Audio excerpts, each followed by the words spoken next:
Olá pessoal, eu sou Alberto Delísola. Eu sou Valéria Delísola. Onde você tá, Valerinha? No Delísola Cast. Aquele podcast que a gente fala sobre filosofia, psicologia, contemporaneidade e Vários hoje assuntos.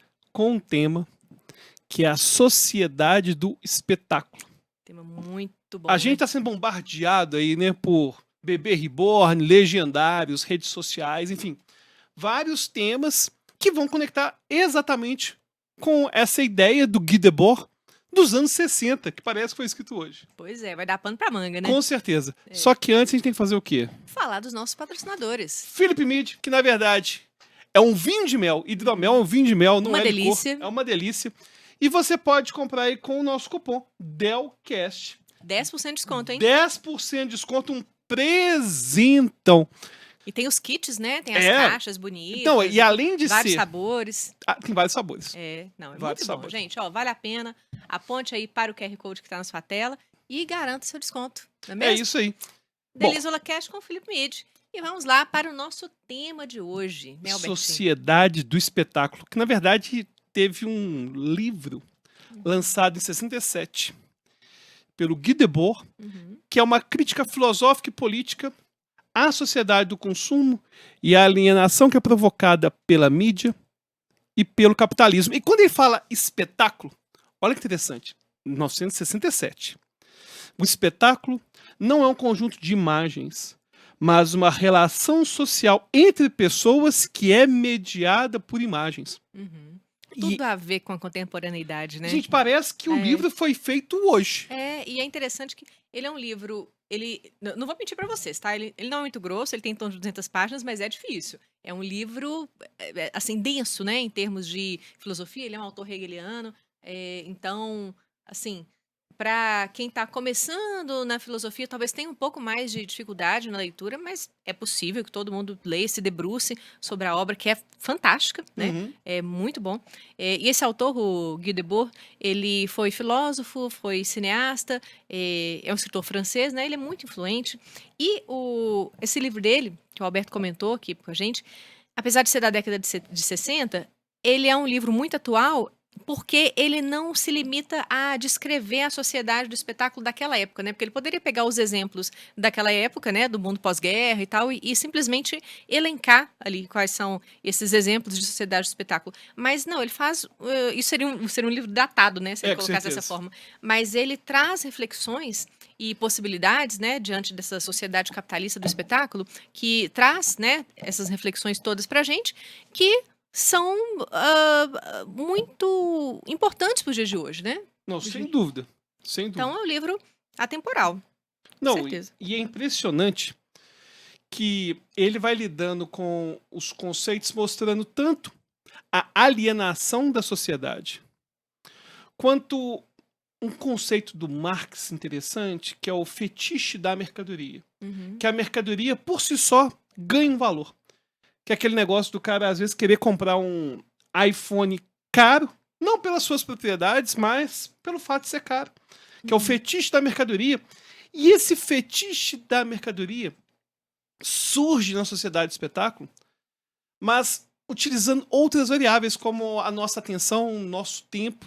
Não basta ser. Tem que performar. Tem um negócio que o pessoal comentava antigamente no Instagram, que é a brincadeira, que era o seguinte: não adianta malhar. Tem que postar que hoje tá pago. Sim. Claro que é uma brincadeira, eu faço isso, todo mundo faz isso, mas não deixa de ser uma metáfora material que a gente tem no cotidiano da sociedade do espetáculo. Essa sim. ideia de que a gente tem que performar. Não basta a gente ser. E a imagem acaba se tornando mais real do que a realidade. Com certeza. E é lá no capítulo 2, mais precisamente, né, que ele fala sobre essa questão da mercadoria como espetáculo. E aí ele mostra que esse acúmulo de mercadorias, o capital, ele é um autor marxista, né? Então ele tem essa crítica importante ao capital. Ele vai dizer que tudo se transforma em pura aparência, né? Então a imagem substitui a experiência. E aí você já reparou, né, que nas redes sociais, de uma forma geral, tudo se tornou mercadoria? Nós nos tornamos mercadoria, né? Nós somos essa mercadoria. E quando a gente entra nos perfis das pessoas, é cada um vendendo seu peixe. É uma coisa assim, quando a rede social começou, eu lembro que era muito legal, que a gente interagia com os amigos, né? A gente via onde os amigos estavam viajando, isso tudo. A gente vê hoje em dia nos stories, mas nos perfis, nos feeds, a gente vê o quê? Uma vitrine do que cada um quer vender seu peixe. É, Isso nada mais é do que essa mercadoria que o Debord tá falando. não, e tem uma alienação aí nos perfis, e acontece com todo mundo, que o meu perfil do Instagram não é só uma representação minha. Ele me substitui. É. A imagem se torna uma Muito louco realidade que é substituta. Ela é uma realidade que até me lembra. Tem um filme que eu gosto muito chamado Matrix. E no filme Matrix tem uma influência muito grande de um livro do Baudrillard, que é um outro escritor, chamado Simulacro e Simulação.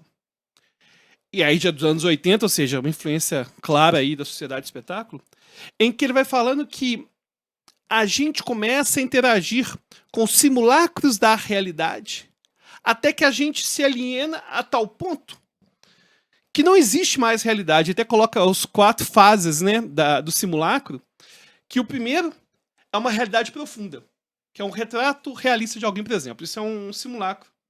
Agora, na segunda fase do simulacro, você tem uma distorção do que é real. Ou seja, uma caricatura, um desenho que não é tão real assim, ou até mesmo se você pega Picasso, você pega cubismo, enfim, você pega surrealismo, enfim, você vai ter aí vários exemplos exagerados da realidade, que seria essa segunda etapa. Agora, na terceira, você começa a simular algo que já não existe. Por exemplo, Parque da Disney. É um simulacro de como seria viver no mundo da Disney, que é algo que não existe.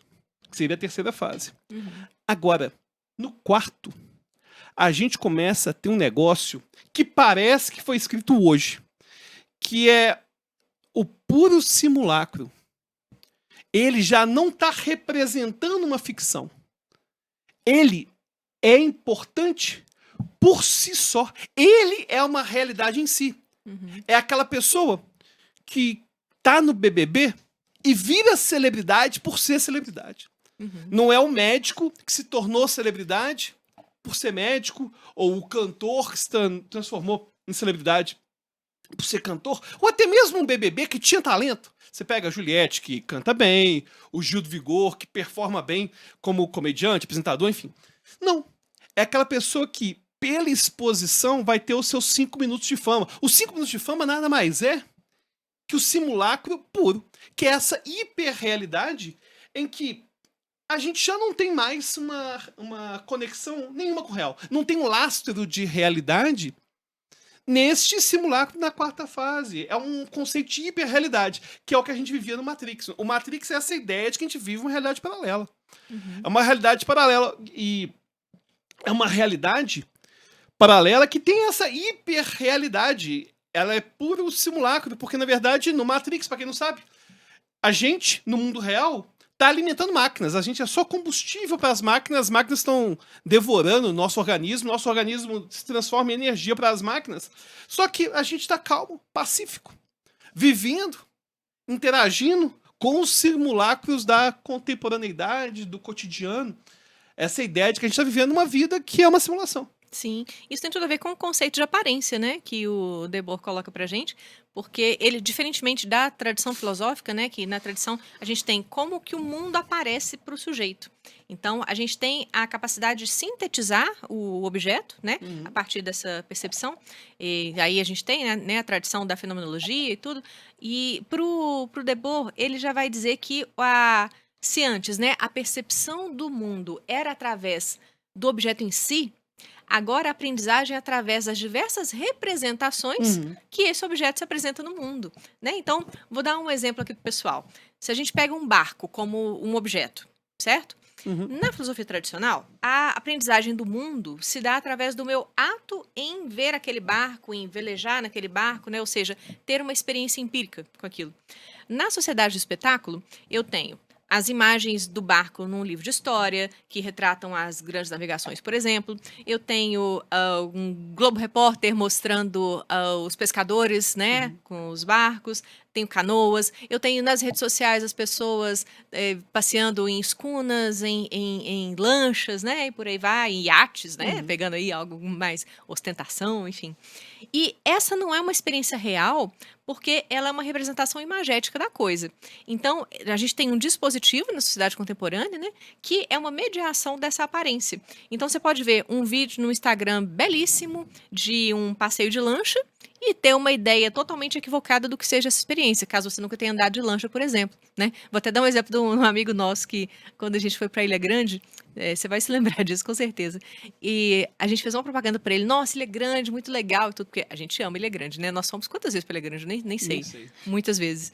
E aí, nós levamos esse amigo nosso, não vou falar o nome dele aqui não, né? Não vou nem falar que ele já esteve no podcast. De forma alguma. Não falarei isso. Mas, enfim, aí a gente passeou de lancha e tudo, e ele começou a passar mal. E ele tinha. A ideia dele é que o passeio de lancha ia ser maravilhoso. Ele tinha imaginado os vídeos que ele via e tudo. E quando ele chegou lá, ele passou mal, vomitou. E pra ele, tadinho, não foi uma boa experiência. Eu lembro até que teve uma hora que a lancha parou assim, ele vomitou e os peixes vieram comendo o vômito Pior que dele. essa imagem não sai da minha cabeça. Foi muito bom. Foi muito bom, assim, né? A gente tava lá rindo pra caramba, e, enfim. Mas então. O que a gente tem nessa essa pseudo-necessidade do consumo moderno, ela não pode ser oposta à necessidade ou ao desejo autêntico, né? Ou seja, ele próprio modelado pela sociedade e pela história. Enfim, é a nova configuração da sociedade nessa transformação social, né? A gente estava falando aqui da questão da mercadoria, né? Como que todos nós viramos mercadoria. É um novo mundo. É o que tá aí, é o que se apresenta. E eu não sei se tem como fugir dessa lógica, sabe? E eu acho interessante que o Debord já coloca essa reflexão pra gente lá na década de 60, pra ver, olha, como que vai ser então essa nossa mediação com o mundo diante dessa sociedade do espetáculo, né? E engraçado o tanto que as ideias do espetáculo vão ao encontro das ideias de Adorno, porque o Adorno vai falar que o que vai virar mercadoria não vai ser apenas a mercadoria em si, o iPhone da ostentação, mas a indústria cultural se transforma em mercadoria. E se a gente pega, por exemplo, o capital da atenção, é um capital da contemporaneidade, que naquela época já tinha essa preocupação com a respeito do que é o tempo, quanto que vale nosso tempo, a nossa atenção, que antes era capturada pelos comerciais, Jornal Nacional, e agora está difusa aí entre todas as redes sociais. E é curioso que Adorno começava a mostrar que no capitalismo tudo vira mercadoria. E é uma coisa tão doida que você vai começar a ter, por exemplo, performance de comunismo no capitalismo. Você vai ter a venda de comunismo no capitalismo. Muito não vou nem criticar isso, que o comunista que faz isso, não, porque ele tá jogando o jogo do capitalismo. Ué. Mas tudo vai virar, atenção, eu vejo divulgação científica. Divulgação científica virou um produto. Você defender psicanálise, behaviorismo, TCC, não é mais uma questão epistemológica, não é mais uma questão ideológica, não. É uma questão de clique. No momento que que dá mais engajamento. Claro, no momento que foi percebido que falar mal de psicanálise gera clique, pô, vou fazer isso. Você pega o virtuosismo moral. Virtuosismo moral é isso. É a sociedade do espetáculo, eu ter que performar. Não basta eu ser bom. Eu tenho que performar a minha bondade. Não basta eu ser intelectual. Eu tenho que performar que eu sou intelectual. Ou seja, não basta ler Heidegger ou o próprio Sociedade de Espetáculo. Não. Eu tenho que performar que eu tô lendo. Então eu tenho que chegar, tirar uma foto minha que eu tô lendo aquele livro. E é claro que eu acho natural, nas redes sociais, a gente com amigos, querer compartilhar o que a gente lê, o que a gente estuda, o que a gente gosta. Claro que é natural. No entanto, às vezes isso acaba se tornando um fetiche. É um fetiche da exposição, um fetiche pela imagem. E o interessante é que tem pessoas que acham que não são mercadoria por não estarem consumindo aquele conteúdo especificamente, mas elas engajam para mostrar que não estão consumindo. Cara, Já viu isso? Eu quero muito que você fale sobre isso, porque é uma Então- coisa assim, que eu acho intrigante demais. É tipo assim, essa semana a gente teve a CPI das Bets, lá da Virgínia e tal. Vi muita gente falando assim, nem conheço essa tal Virgínia, mas não sei o que, não sei o que, não sei o que. Então já quer pegar a trend, né? Quer falar mal e tudo, ou falar bem, ou seja lá o que for. Mas enfim, pra pegar a trend, mas falando assim, nem conheço. Eu lembro que até na época da morte da Marília Mendonça, que, poxa vida, uma situação ali de comoção nacional dos fãs, né, dela. E teve gente só pra pegar o engajamento e falar assim, nunca ouvi uma música da Marília Mendonça, mas me compadeço do que aconteceu. Cara, pra que você precisa sinalizar que você nunca ouviu uma música? Tipo assim, pra você poder- quer mostrar que, nossa, o meu gosto musical é mais refinado do que isso? Para, sabe? Na sociedade de espetáculo, a forma que você performa vale muito mais do que aquilo que você pensa, aquilo que você acha. É, E a gente teve essa CPI das bets, cara, que pra mim foi a performance do simulacro da sociedade de espetáculo no seu auge em vários aspectos. Você vai ter, por exemplo, uma influencer, a Virgínia, para falar sobre o tema na CPI das bets. O que já é algo muito esquisito, né? Porque a CPI não é para poder expor mediaticamente um problema, para poder fazer uma investigação, fazer alguma coisa. Ela chega e fala: peraí, gente, o que eu tô fazendo é divulgar essas bets, é legalizado. Enquanto for legalizado, eu vou fazer. Se você quer que eu pare de fazer, torne ilegal. uhum, Ou seja, a CPI surge e chama Virgínia não é para poder encontrar ilegalidade, não, é para tornar aquilo um espetáculo moral. é claro. E a Porque CPI todas as indagações que foram feitas pra ela foram de ordem moral. Aquela Soraya lá, né, falando assim, você é uma grande influência, você não deveria ficar divulgando bets, você já tem a sua empresa, que já fatura milhões e tal, levando para um lado que é uma discussão de moralidade, não é uma discussão jurídica. Não, eu considero o bet as piores coisas que surgiram. Sim, é uma questão É imoral. uma questão, é imoral, e o fato de ter sido legalizado, porque era ilegal há pouco tempo, o fato de estar assistindo o jogo do Galo e ter 7 bets diferentes patrocinando, é um dinheiro. Patrocinando time de futebol. Você olha naquelas propagandas nos estádios, é só coisa de bet. É só coisa de bet. Eu concordo que isso aí é absurdo, mas você percebe que a criação dessa CPI foi apenas uma forma de cada um performar. É. Aquela Soraya, é Soraya, né? Soraya. Se não for, vai ficar sendo. Aquela Soraya. Soraya lá quis performar como alguém preocupada com os vícios. Uhum. Depois, vamos fazer uma conscientização. Que conscientização, gente? Tivesse conscientização mesmo, Criava lei, tava criando uma lei pra proibir esse é negócio. lógico. Tava criando alguma lei pra poder regulamentar esse negócio, proibir esse negócio. Não é uma CPI midiática que é só pra poder chegar e no final, que eu achei mais irônico, que eu já achei a CPI absurda por si só, né? Porque é um palco de espetáculo. É. Não ia resolver nada daquilo. Aí, o Cleitinho tieta. Ele faz tietagem com a Virgínia, Uhum. que tava fazendo as vezes de alguém que tem que prestar esclarecimento. Claro. Não, e a Virgínia tá certa. Não, Ali, ela tava se defendendo, ela foi muito bem instruída, né? Falaram até da indumentária dela. tocou que roupinha foi de ficar em casa. Isso eu não sei, né? Mas assim, o discurso dela foi muito coerente. Ela falava o tempo inteiro, olha, é legalizado, então é por isso que eu faço publicidade, né? Enfim. Torne ilegal que eu paro de fazer. E a Virgínia já te compartilhou, então a gente não fala mal da Virgínia aqui nesse podcast, tá? Exatamente. Virgínia, ó. Beijo Na pra você. verdade, o Zé Felipe já viu um vídeo meu de controle de ansiedade do 478. E a Virgínia filmou e compartilhou. Faltou marcar, né, Virgínia? Pô, Virgínia, Pô, marca nós nem aí. marcar arroba lá, DelisulaCast. Poxa, podia vir aqui, quem sabe? Pô, isso é top, hein? não. Isso é top, hein?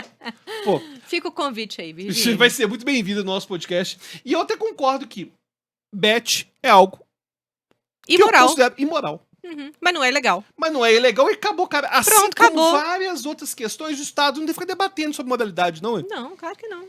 Igual quando o Lula estava sendo processado, né, naquela audiência lá com o Moro, que ele pegou o contrato, né, do triplex, falou, tá assinado, doutor? Não tá não, então pode guardar, sabe? Pronto, acabou, O encerrou. Lula chegou, não tem minha assinatura, não vale nada. Encerrou a discussão aí. Então é separar mesmo o moral do jurídico, o real do aparente, né? As experiências vividas com as experiências que são mediadas por dispositivos e que criam essas narrativas na nossa cabeça e que vão criando uma sociedade que se orienta através dessa experiência que não é experiência real. Não, e a gente chega a níveis assim assustadores dessa performance, né? Porque criam-se narrativas que são bizarras. Essa semana falou-se muito, mais do que deveria, sobre o tal do bebê reborn, Nó, né? doideira. Ah, que doideira, gente. Aliás, hoje, eu vou contar. Hoje a gente estava lá na fisioterapia dos bebês. Uhum. Eu acho que você não viu. Você tinha entrado Eu pra... vi de longe. Você viu de longe, né? de longe. Pois é. Todo dia que a gente vai na FIS, os bebês embaixo, assim, no prédio, tem uma lanchonete. E como a gente sai muito cedo, a gente sempre senta lá e toma um cafezinho com pão de queijo, né? Mineiro, pão de queijo, não tem jeito. Aí eu sentei lá com os dois bebês, um de um lado e outro do outro, porque mãe de gêmeos aprende a carregar dois bebês e tomar café ao mesmo tempo. E enquanto o Alberto foi lá dentro para comprar as coisas. Aí me chega uma senhora, é uma idosa, chegou e ficou me encarando assim, e enfiou a cabeça dela aqui, perto do bebê, e falou: "Ah, eu tava vendo se não era bebê reborn." Minha senhora, são dois bebês, eles mamam, eles choram, né? Enfim. Aí ela falou, porque esse mundo. Ela quis puxar um assunto sobre bebê reborn, porque esse mundo tá tão doido, né? Tem gente adotando bonecos, fingindo que são gente, não sei o quê, não sei o quê. Eu nem quis entrar na discussão com aquela senhora, porque eu só queria o meu café e meu pão de queijo, sabe? Ela caiu numa narrativa que tá todo mundo aí falando de bebê reborn, que isso e aquilo, e demonizando as mulheres que têm os bonecos e tal, como se a sociedade tivesse infestada de mulheres adultas carregando bebê por aí. Gente, eu nunca vi. Eu nunca vi um bebê reborn na vida. Não, Pra eu quem já vi criança, né? A filha da nossa ajudante mesmo, ela tem a boneca reborn. Quando ela ganhou, ela até foi lá me mostrar. Parece um bebê mesmo, né? Mas enfim, criança e tal. E mesmo as mulheres adultas que têm essas bonecas, que colecionam, que enfim, qual que é o problema? Colocou-se na internet essa semana, né? Essas últimas 2 semanas, eu acho, como se isso fosse um problema nacional, como se tivesse infestado de mulher furando fila preferencial com o bebê reborn na mão. Eu nunca vi. Gente, eu nunca vi. Aliás, o que eu vi foi um monte de trend das pessoas contando fanfic de que, eu estava na fila do supermercado e era mulher, depois que eu vi que era um bebê reborn, não sei o quê. Fic, tá? Fanfic total. Teve parlamentar, olha o absurdo. Cara, Teve a sociedade de parlamentar, espetáculo. chegou no nível assim, o parlamentar criando projeto de lei para proibir o atendimento de bebês reborn no SUS. Eu procurei no site do Ministério da Saúde, eu não encontrei nenhum caso de possível atendimento de bebê reborn no SUS. Eu não vi isso, não. O que acontece? O que esse parlamentar queria? Engajamento. Né? Pelo que eu vi, parece que foram 2 ou 3 projetos de lei sobre esse caso de bebê reborn. Então, ou seja, não existe essa demanda de mulheres adultas andando com bebê reborn por aí, fingindo que são bebês de verdade para furar fila, para ter atendimento no SUS e tudo mais. Pode até ser que tenha um caso ou outro isolado, mas isso não justifica a feitura de uma lei. Ora, se uma mulher estiver furando fila com um boneco na mão, ora, ela vai ser retirada da fila, né? Já existem as regras próprias para o atendimento preferencial. Se ela chega no hospital e quer um atendimento no boneco, ela já vai ser barrada ali, não precisa da lei para isso, né? É uma completa deturpação da lei para o quê? Engajamento, sociedade de espetáculo. Não, e falam assim, o bebê reborn e essas mulheres com bebê reborn são a degradação da sociedade, que a degradação da sociedade é isso virar espetáculo. Eu ter gente inventando notícia disso. Olha aqui, um site, um site tradicional de jornal colocou a seguinte notícia. Falando de bebê reborn, o assunto tem gerado brigas judiciais e projetos de lei do Congresso. Tem um link para reportagem sobre isso. Essas brigas judiciais, ninguém sabe quais brigas são essas. Eu até entendo que talvez possa ter uma boneca dessa que custa 10 mil, 15 mil reais, sei lá. Valor patrimonial. Um valor patrimonial até acho razoável ter uma briga judicial. Sim. Agora, briga de guarda, gente, sem invenção, não existe isso não. Eu não vi jurisprudência disso não. Se tiver, me manda. tá? Porque eu não vi nada disso, Aí não. o principal debate em torno da polêmica do bebê reborn, olha aqui, é a suposta linha tênue entre o saudável, que é o ato de brincar e ter bebês reborn como um hobby, como é o caso da maioria das colecionadoras, e um possível comprometimento à saúde mental. E nessa notícia que eu acabei de ler aqui, né, que tá falando a linha tênue entre o transtorno mental e o colecionismo. Até tentaram dar um boi assim, falar assim, a maior parte das mulheres está só colecionando, mas tem doido aí no meio e tal, querendo associar a prática bebê reborn com transtorno mental, que eu acho Não, absurdo. eu vi produtor de conteúdo fazendo um verdadeiro diagnóstico de mulheres que têm bebê reborn falando, isso aí é transtorno mental, porque elas estão transferindo a questão de uma maternidade frustrada para um bebê. Gente, que é isso? Que doideira, que doideira. Não, é muito loucura. Não, É narrativa doida em cima de narrativa doida. não, e eu vi uma mulher fazendo resposta a uma outra mulher, que uma mulher falou que bebê reborn é um hobby qualquer. Que a gente tem que parar de falar essas bobagens, que é transtorno mental, não sei o que, não sei o que. Não sei o que. Aí uma outra mulher veio falar assim, não, peraí. Não é a mesma coisa não.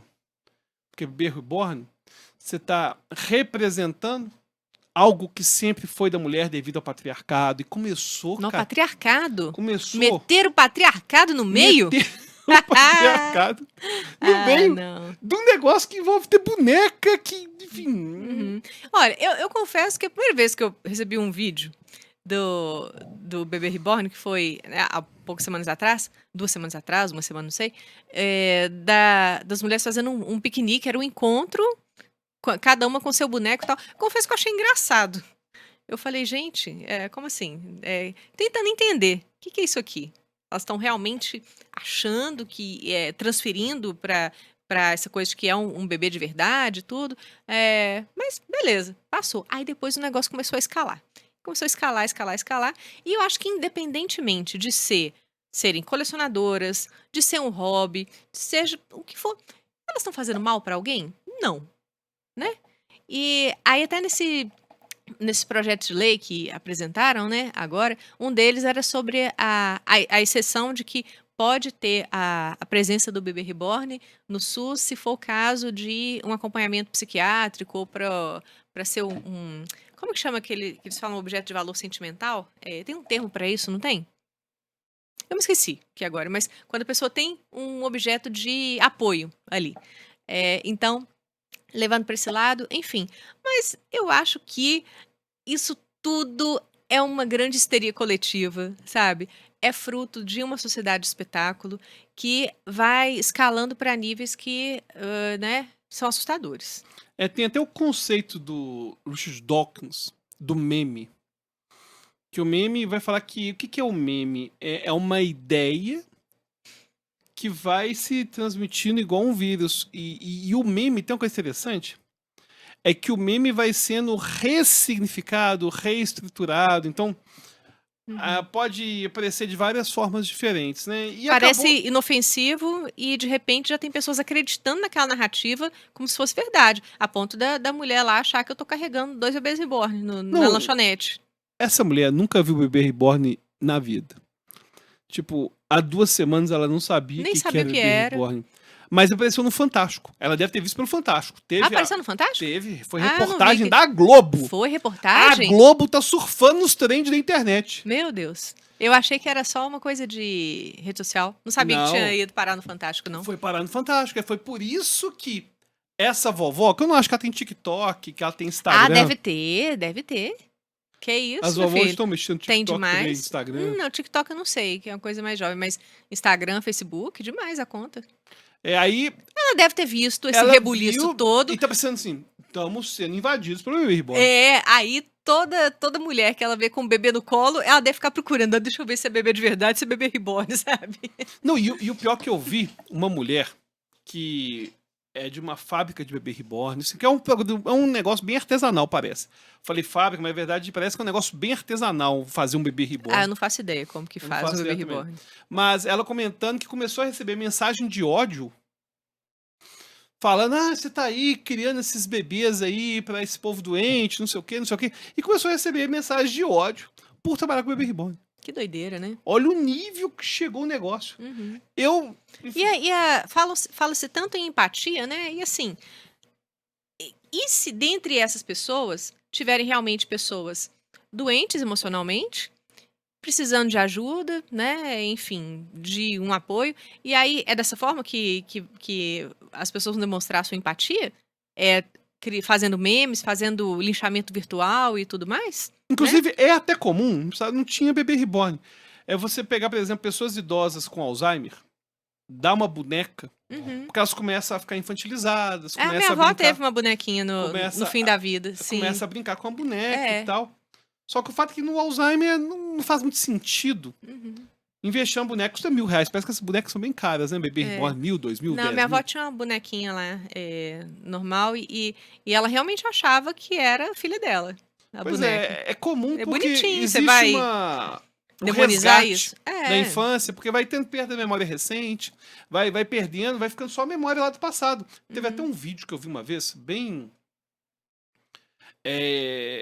um curta, falando de doença mental, que era um cara conversando com a criança num parque. Aí essa menina tava meio perdida. Quem é você? O que eu tô fazendo aqui? Me dá esse picolé e tal. Aí, até que ele fala, não, vou te dar esse espelhinho pra você brincar, uma coisa assim.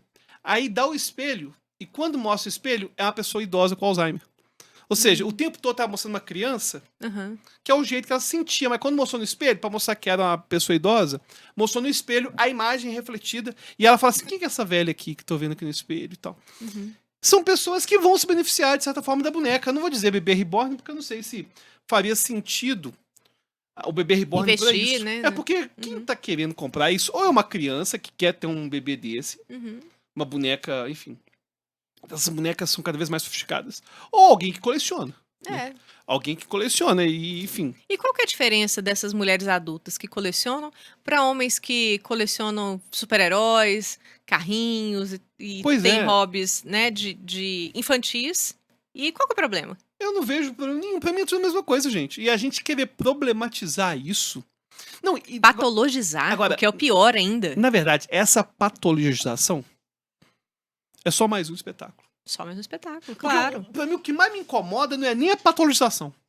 O que mais me incomoda é a patologização surgir pelo espetáculo. É igual a divulgação científica. Ela não tá aí mais pra poder divulgar, não. Ela tá aí pela performance. Eu publicamente tenho que performar que eu sou um cara intelectualizado.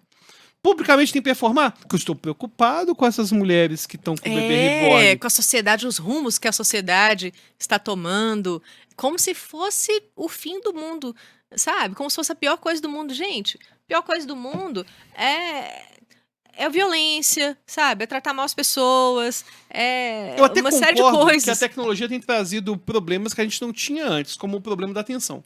Sim. Com os vídeos curtos, a necessidade da gente estar sendo bombardeado o tempo todo.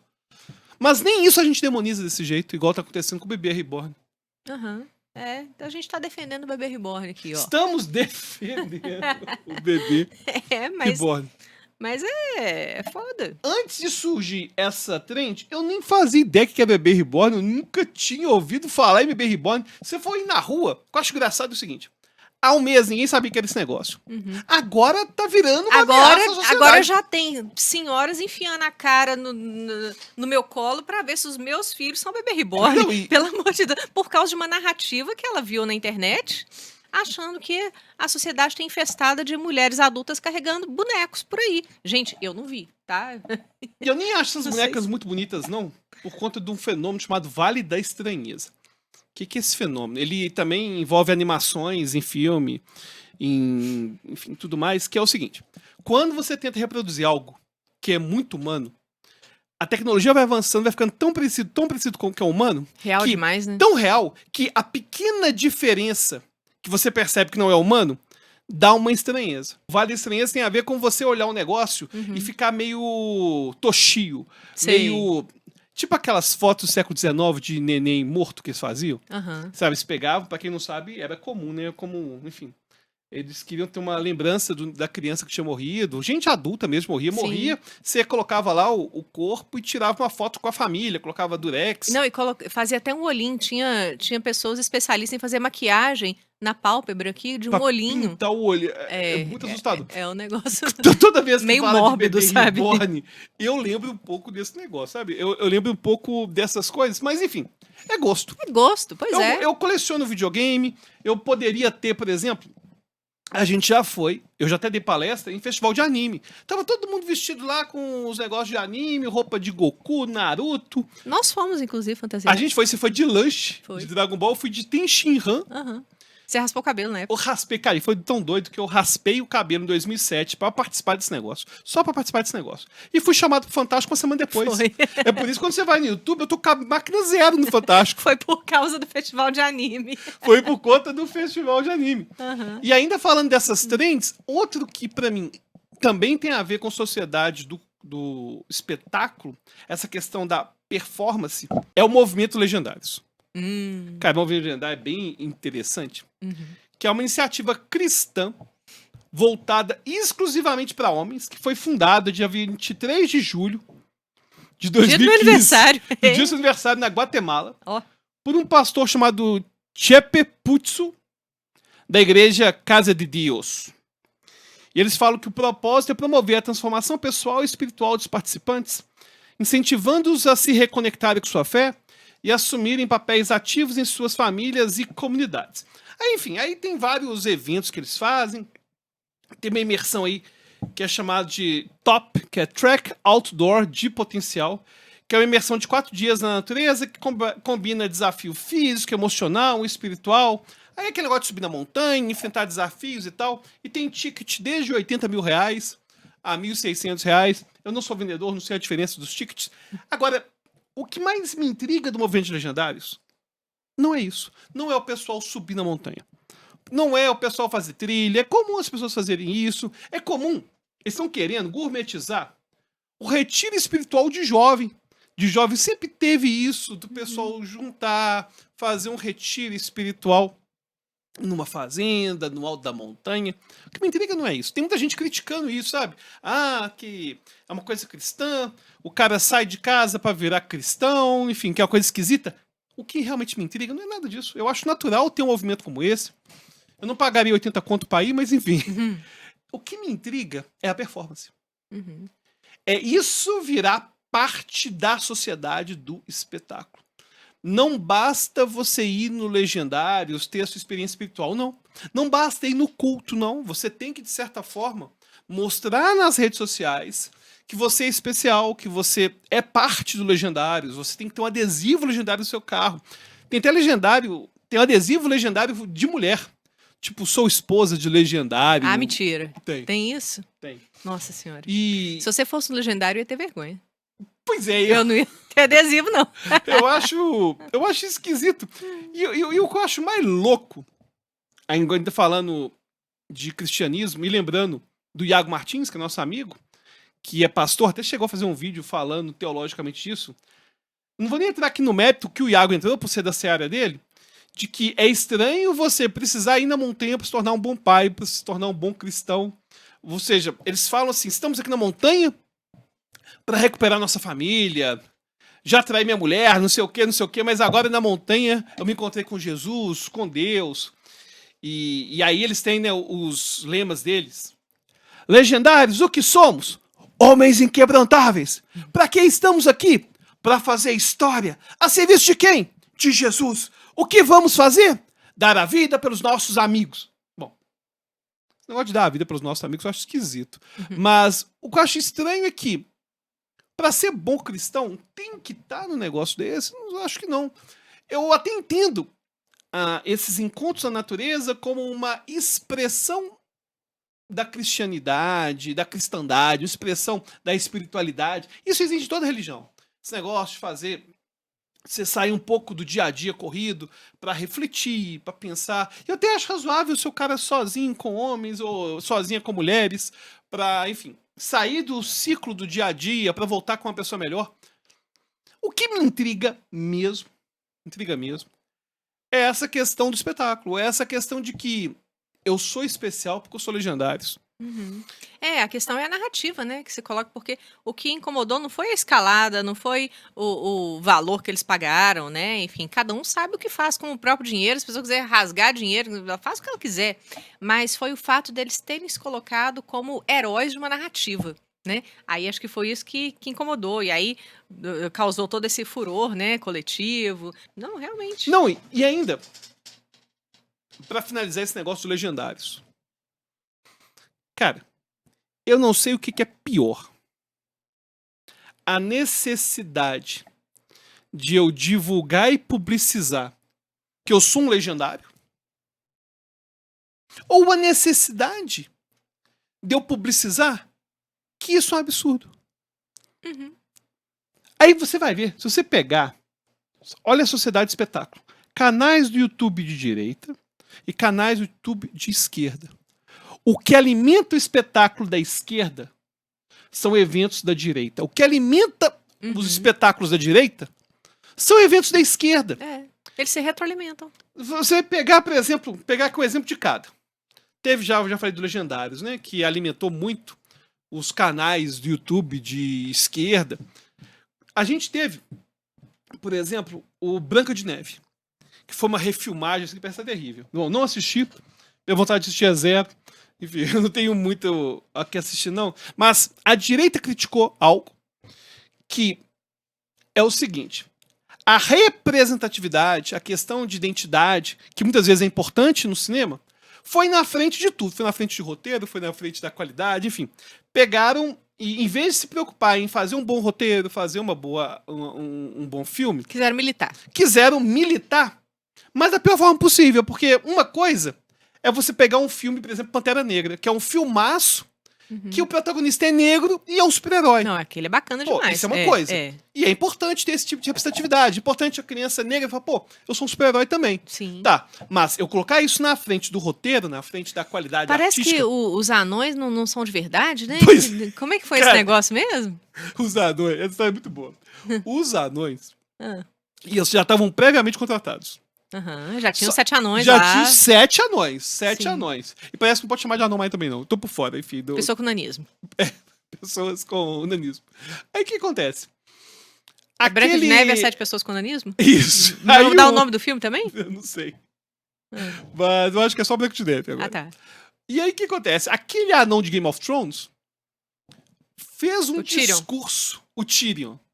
Aliás, excelente ator, mas fez um discurso detonando esse negócio de contratar anão. É um absurdo o anão ter que performar o papel de anão. Nós, anões, podemos fazer outros papéis e tal. Detalhe, um cara no privilégio de ser o único anão que aparece sem ser anão, querendo proibir. E aí fez isso.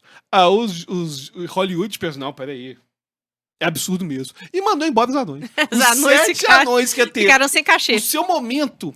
Porque é interessante, né? Porque o Tyrion hoje faz um monte de papel, mas ficou famoso sendo anão. Ele ficou famoso sendo anão no Game of Thrones. E hoje ele faz outros papéis que não são de nanismo. Ou seja, é uma pessoa com nanismo, em que o nanismo é uma coisa à parte. Sabe? Agora, impediu 7 anões de serem contratados.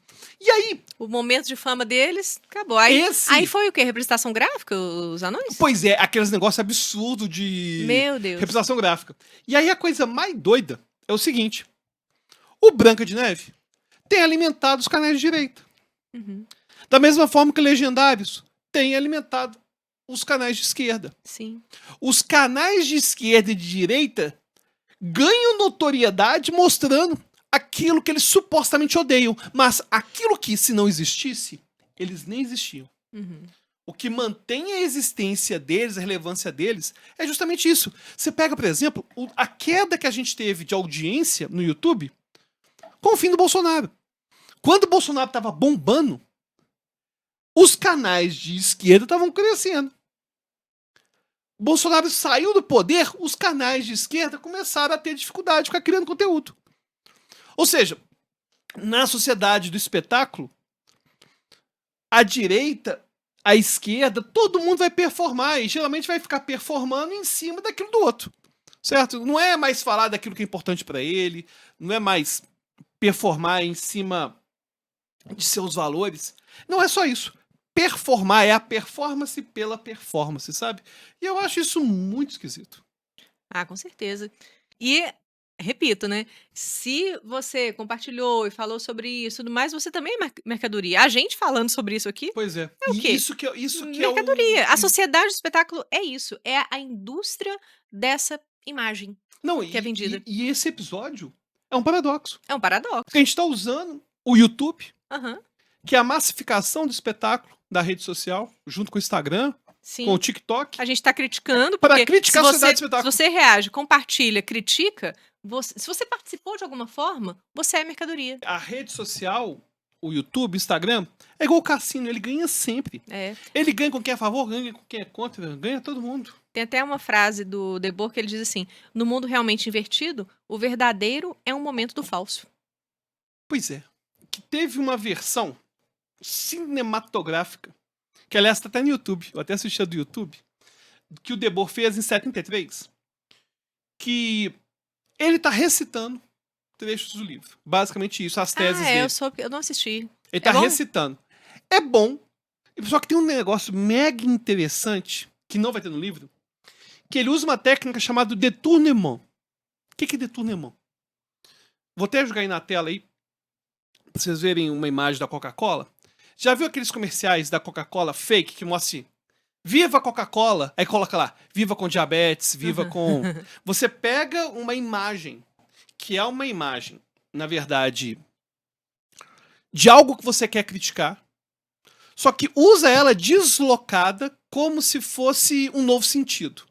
É, por exemplo, eu pegar um vídeo dos Estados Unidos no dia D, os aliados venceram, e fazer, sei lá, uma campanha irônica soviética a partir do falar do dia D. Ou seja, é você pegar uma imagem, que, por exemplo, ele vai pegar lá imagens de modelos seminuas para falar do espetáculo. Uhum. Ou seja, aquilo foi criado para ser espetacularização e está sendo utilizado para poder fazer a crítica. E é isso que o documentário vai trazer, que o livro não tem. Uhum. Que ele vai pegar os elementos do espetáculo, ou seja, vai pegar aquilo que está na mídia, aquilo que está nos jornais. Ele vai falar, por exemplo, da guerra de mentira. Você pega, por exemplo, a guerra da Ucrânia, inclusive a guerra do Golfo, ela foi a primeira guerra realmente na mídia como um grande acontecimento cotidiano. Foi até chamado de a guerra do videogame, a guerra do Golfo, nos anos 90. Porque a guerra virou também um espetáculo. E as narrativas que a gente vai ter agora vão ser as narrativas das mais variadas, para justificar as coisas mais variadas. Porque não importa mais a realidade. O Baudrillard vai falar que chega um momento no simulacro que a gente vive tanto simulacro que não existe mais realidade no nosso dia a dia. A gente está interagindo só com interações de interações de interações. Não existe mais laço de nada. E isso também vai estar nesse documentário. Que foi dirigido por ele, né? Também Foi porque ele, é é cineasta, a vozinha né? dele. Ah, é É a voz dele, ele narrando? falando francês. Que bonito. É a vozinha dele, é bonitinho. É que ele é cineasta também. E ele é cineasta. E aí é bem interessante que ele vai utilizar de elementos da mídia da época para criticar a sociedade do espetáculo. Só que uma época que não tinha Instagram, uma época que não tinha YouTube, na época que não tinha... Hoje em dia é nadar de braçada, né? Nossa, com certeza, com certeza. Tem um trecho da introdução que eu gostaria de ler, que é do Anselm Jape, que vai sintetizar muito bem pra gente sobre essa questão do espetáculo. Ele vai dizer o seguinte: o espetáculo de que fala Debord vai muito além da onipresença dos meios de comunicação de massa, que representam somente o seu aspecto mais visível e mais superficial. Em 221 brilhantes teses de concisão aforística e com múltiplas alusões ocultas a autores conhecidos, Debord explica que o espetáculo é uma forma de sociedade em que a vida real é pobre e fragmentária, e os indivíduos são obrigados a contemplar e a consumir passivamente as imagens de tudo que lhes falta em sua existência real. Aí, mais adiante, ele diz: a alienação social alcançou seu ápice. O espetáculo é uma verdadeira religião terrena e material, em que o homem se vê governado por algo que, na realidade, ele próprio criou. Não, e é uma coisa fantástica que ele vai falar de alienação aí da sociedade, que ele vai falar que a sociedade do espetáculo nos mantém unidos enquanto estivermos separados. Aquela parte lá que ele fala da comunidade, né? Que quando a Exatamente. comunidade se fragmenta, é aí que entra a sociedade do espetáculo, né? A sociedade de espetáculo, ela vai nos separando, nos tornando cada vez mais próximos. O cara É muito pensou legal essa nisso parte. sem ter Facebook, que é justamente o que a gente tem hoje com o Facebook e o Instagram. É você ter... O Facebook quase ninguém usa mais, mas era interessante uma figura que Mas tinha... o Facebook fragmentou muitas famílias. Na Sim. época de eleição e tudo. Sim, não, mas antes mesmo de ter esse tipo de fragmentação, você pega o Facebook, por exemplo. Tinha um conceito que o Instagram já não tem mais, que era o de amigo. Uhum. Você tinha amigos no Facebook. É. E no Facebook, a gente conseguia, por exemplo, até foi um grande furor na época, você adicionar gente que era do colégio. Ou seja, a gente conseguiu. Isso no Orkut também, né? No Orkut, É. conseguiu trazer essas pessoas pra perto. Só que no momento que você tem 5 mil amigos, você tem 1.000 amigos, será que você tá tendo realmente amigos naquele momento no Orkut, naquele momento do Facebook? Ou seja, ao mesmo tempo que o Facebook, o Instagram, nos torna próximos das pessoas queridas, ele nos afasta também. Não, e eu entendo, pô, que maravilha se, sei lá, nossos filhos estiverem fazendo intercâmbio na Austrália, vai ser excelente. Vai não, vai ficar longe da mãe. Vai ser excelente poder conversar com eles. Eu não estou preparada para essas coisas ainda, Bertinho. Eu também Tem tô não, também tô não. Nossa senhora. Também tô não. Mas vamos supor que eles estão lá na Austrália, pô, vai ser ótimo poder conversar com eles. Só que o fato é que, na maior parte das vezes, cada amigo tá a um clique, mas ao mesmo tempo, por estar a um clique, ele fica cada vez mais distante.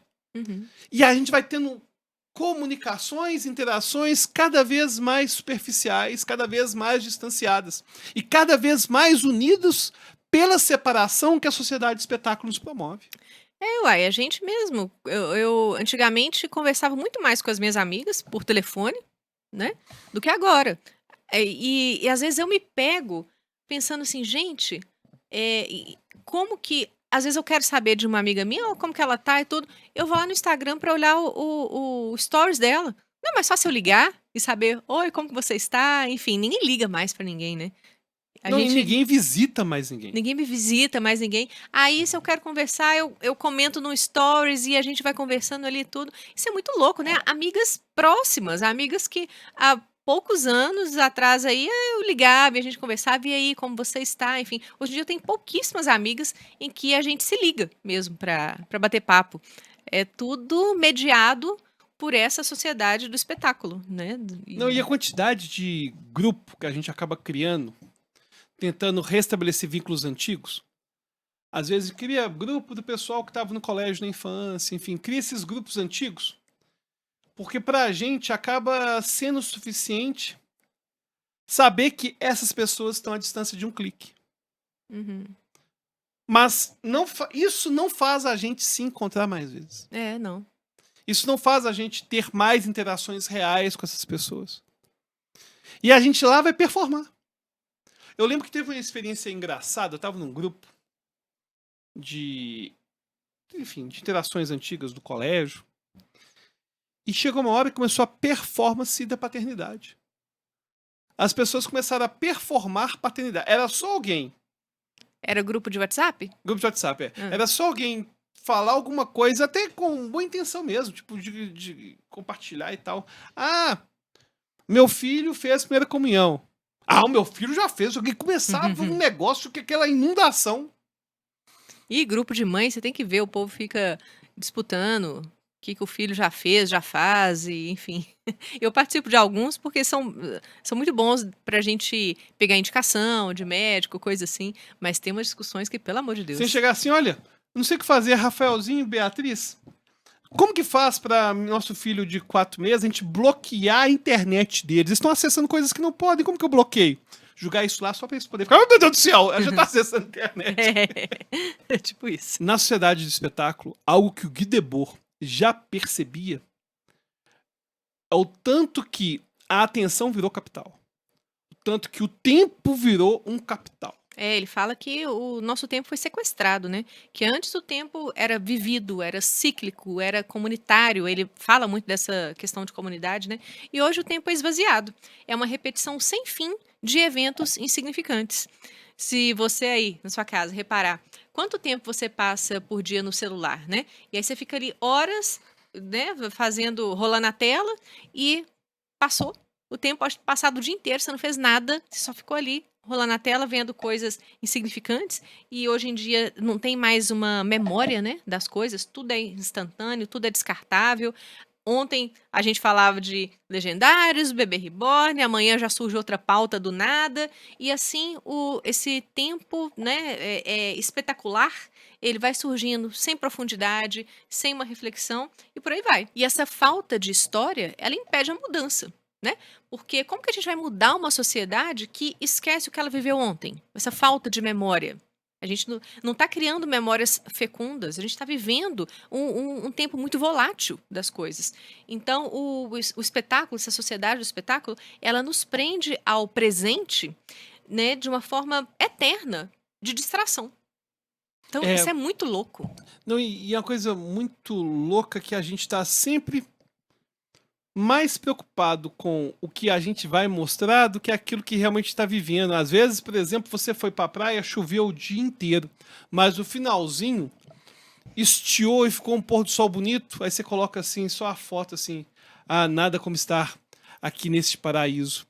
Ou seja, é querer performar o lazer, é performar a inteligência, é performar a virilidade masculina, é performar que é mais cristão que o colega, é performar que, na verdade, é mais justo socialmente que o outro, é performar... Não, Que na não verdade, determinado determinado conteúdo Eu- e sinalizar aquilo. Olha, eu nem consumo isso daqui, essas músicas aí, esse produtor de conteúdo aí que vocês estão falando, enfim. É sinalizar a virtude, né? Esse tempo todo. Então, veja só, né? O livro do Debord foi escrito em 1967, mas nunca pareceu tão atual, porque a gente vive esse reinado de aparência, ditadura de imagem, celebração da farsa, né? Propriamente dita. Mas será que há uma saída, né, para tudo isso? Então a gente está caminhando aqui para o final, de trazer. A gente não trouxe respostas para vocês, né? Como sempre a gente traz aqui reflexões, mas eu penso que a gente deve buscar essa recuperação da experiência direta das coisas, sabe? Da autonomia, do encontro real, digamos assim. Não se trata, então, de destruir as redes sociais, as mídias, né? Nada disso, porque é o mundo que a gente vive, mas de perceber o seu lugar e o seu limite. É um livro que a gente recomenda muito, né? E não é um livro gostaria muito. fácil, porque ele é inclusive escrito em aforismos. Em aforismo, sim, sim. Tem que ter um conhecimento 200 aí básico de Marx, Hegel. ele não é um livro didático, assim, não. Ele vai colocando os aforismos, mas é muito bom. Se você já leu, coloque aí nos comentários pra gente. Vamos discutir sobre esse assunto que é um assunto que rende muito, né, Albertinho? A gente não tá aqui nem para dar solução, né? A gente Não. tá aqui Pra só colocar minhoca na cabeça de vocês. Estamos É isso usando a sociedade do espetáculo aí. Isso. para poder conscientizar vocês da sociedade do espetáculo. É isso aí. Então, se você assistiu até aqui, um beijão e até a próxima. Até a próxima. Coloca nos comentários aí sugestões para próximos episódios e até mais. Tchau.